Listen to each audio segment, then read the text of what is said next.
عن حبیبہ قالت قال رسول اللہ صلی اللہ علیہ وسلم کل کلام ابن آدم علیہ لا لہ الا امر بمعروف او نہی عن منکر او ذکر اللہ، رواہ الترمذی و ابن ماجہ۔ حضرت حبیبہ رضی اللہ تعالیٰ عنہ فرماتی ہیں کہ رسول کریم صلی اللہ علیہ وسلم نے فرمایا، ابن آدم کا ہر کلام اس کے لیے وبال ہے، علاوہ اس کلام کے جو امر بالمعروف یعنی نیکی کی تاکید و تعلیم کرنے اور نہی عن المنکر یعنی برائی سے بچنے کی تلقین کرنے یا اللہ تعالیٰ کے ذکر کے لیے ہو۔ اس روایت کو ترمذی اور ابن ماجہ نے نقل کیا ہے۔ بھائی عزیز و دوستو، ناپسندیدہ کلام کو تو چھوڑنا ہی چھوڑنا ہے، اسی طرح لغو سے بھی بچنا ہے۔ لغو کسے کہتے ہیں؟ وہ کلام جو لا یعنی ہو، فضول ہو۔ والذین هم عن اللغو معرضون، فرمایا لغو کلام سے بھی بچو۔ اور اسی طرح فرمایا کہ اسلام کی خوبی اور خوبصورتی یہ ہے کہ ترکہ ما لا یعنیہ، لا یعنی کو ترک کر دینا۔ تو ناپسندیدہ اور لغو کو تو ترک کرنا ہی کرنا ہے۔ رہی بات مباح کی، تو مباحات جو ہیں ان کا بھی کوئی فائدہ نہیں ہے۔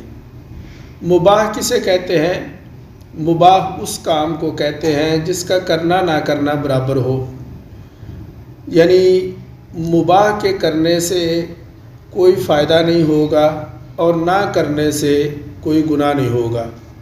لہٰذا مباحات جو ہیں نا، ان کے بارے میں یہ فرمایا کہ مباحات جو ہیں دنیا اور آخرت میں کام نہیں آئیں گے۔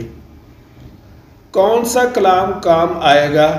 چنانچہ ارشاد فرمایا کہ انسان کے تمام کلام یعنی مباحات جو ہیں وہ بھی کام نہیں آئیں گے سوائے اس کلام کے جو امر بالمعروف نہی عن المنکر اور اللہ تعالیٰ کے ذکر پر مشتمل ہو۔ ذکر اللہ سے کیا مراد ہے؟ یہ بات بھی سمجھنے والی ہے۔ قرآن پاک میں لفظ ذکر کئی معنی میں استعمال ہوا۔ ذکر سے مراد قرآن مجید ہے، لہذا اگر کوئی قرآن پاک کی تلاوت کرے گا تو وہ بھی ذکر اللہ۔ ذکر قرآن پاک میں نماز کو بھی کہا گیا، بلکہ وَلَذِكْرُ اللَّهِ اکبر سب سے بڑا ذکر کہا گیا۔ اس طرح ذکر کئی معنی میں قرآن پاک میں استعمال ہوا ہے۔ ذکر کا ایک معنی ہوتا ہے تذکرہ، تذکرہ یاد رکھنا، اپنی عادت بنانا۔ یعنی کیا مطلب یہ ہے کہ ہر کام کرتے وقت اللہ کے حکم کو اور حضور نبی کریم صلی اللہ علیہ وسلم کی سنت طیبہ کو یاد رکھنا۔ چنانچہ فرمایا کل مطیع للہ فہو ذاکر، ہر مطیع اور فرما بردار آدمی ذاکر ہے، ذکر کرنے والا ہے۔ لہذا جو شخص اطاعت کرتا ہے، مثلا پانی پینا ہے تو پانی پیتے وقت اس نے اللہ کے حکم کو دیکھ لیا، حضور نبی کریم صلی اللہ علیہ وسلم کی سنت کو دیکھ لیا، سنت کے مطابق پانی پیا، تو یہ پانی پینا بھی اللہ کا ذکر ہے۔